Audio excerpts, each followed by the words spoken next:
Hello mga paps, kamusta kayo dyan? I hope you are all doing well. And in today's video, i-review natin itong brake bleeder pump kit na nabili natin sa Shopee. So malaking tulong to pag nagpalit kayo ng brake caliper o kaya nagpalit kayo ng brake hose. So ito mga paps yung brake pump or yung brake vacuum.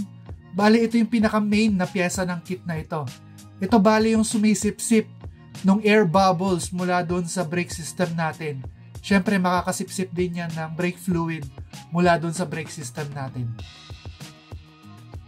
Next naman itong baso, ito yung parang pinaka-collector ng brake fluid na masisip-sip mula doon sa brake system ng motor natin. Ito naman yung transfer cover or yung pinapalit nating takip doon sa baso. So bale may dalawang opening yan, yung isa papunta sa pump and then yung isa papunta doon sa brake caliper natin. May kasama ding dalawang o-ring para doon sa baso. And then meron tayong dalawang mahabang hose. So transparent na hose para makita natin yung brake fluid na lumalabas. Pati na rin yung mga air bubbles na nakukuha nitong pump na to galing doon sa brake system ng motor natin.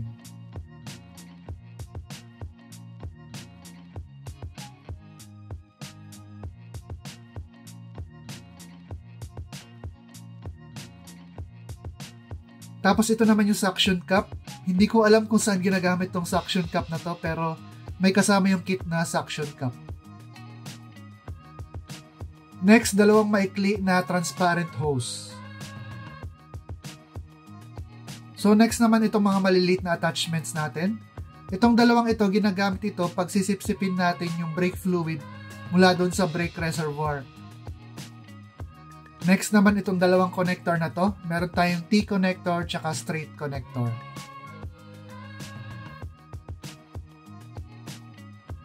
And lastly, meron tayong tatlong attachment. Magkakaibang sizes yan na kumakabit doon sa brake bleeder screw.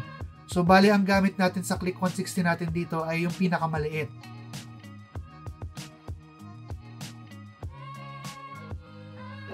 So paano ba assemblein tong kit na to? So, unang-una, kukunin niyo yung baso and then tatanggalin niyo yung round cover. Tapos kukuha kayo ng isang O-ring. Importante po yung O-ring na yan para masil ng maayos tong baso na to. So, lalagay niyo yung O-ring.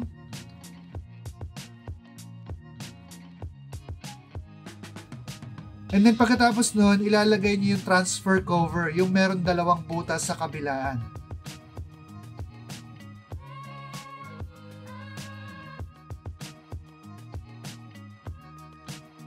Next nun, kukunin niyo yung isang mahabang hose and then ilalagay niyo yan doon sa part ng cover, ng transfer cover na may nakasulat na to pump. Importante po yan.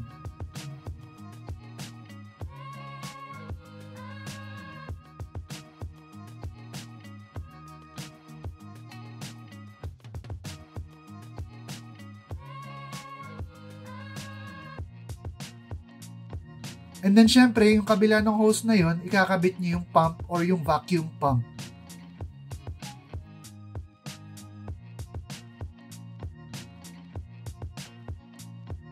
Next naman, optional to kung anong gusto nyong hose ang gamitin. Pero ako, ang ginamit kong hose yung mas mahaba. Malalaman niyo yan mamaya kung bakit. So ilalagay mo yan dun sa kabilang end ng transfer na cover.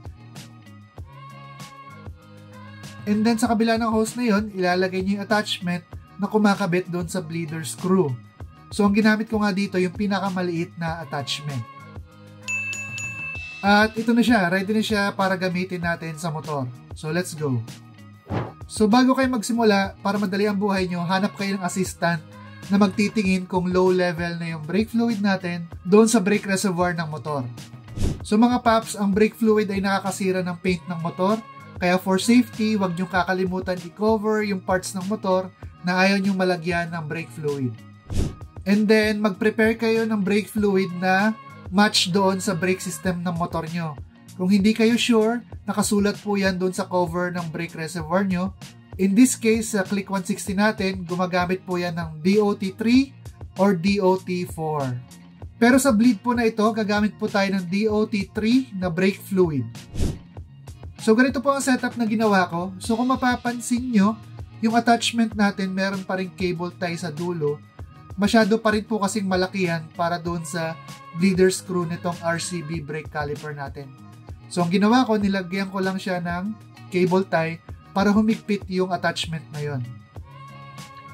And then, yung brake hose po na mahaba, yung papunta po doon sa collector, yung ginawa ko, pinataas ko siya para makita ko ng maigi yung brake fluid na lumalabas, and then the rest papunta na po yan doon sa brake pump.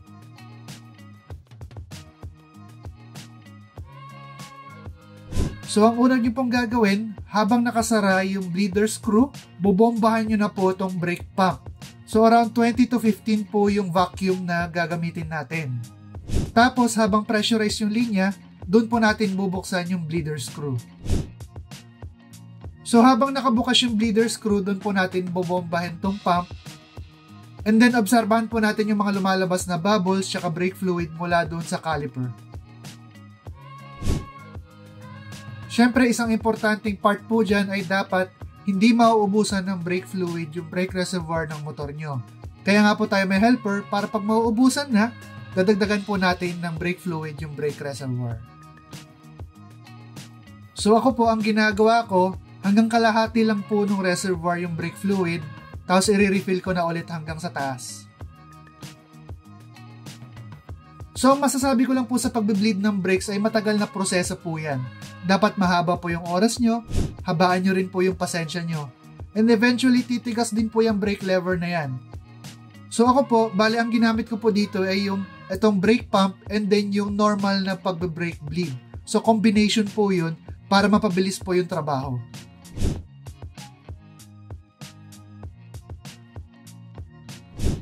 And then konting tip mga paps, kapag natapos po kayo, yung brake fluid, wag nyo pong pupunuin hanggang sa taas. Silipin nyo po dun sa window niya. Dapat may maliit na bubble po yun.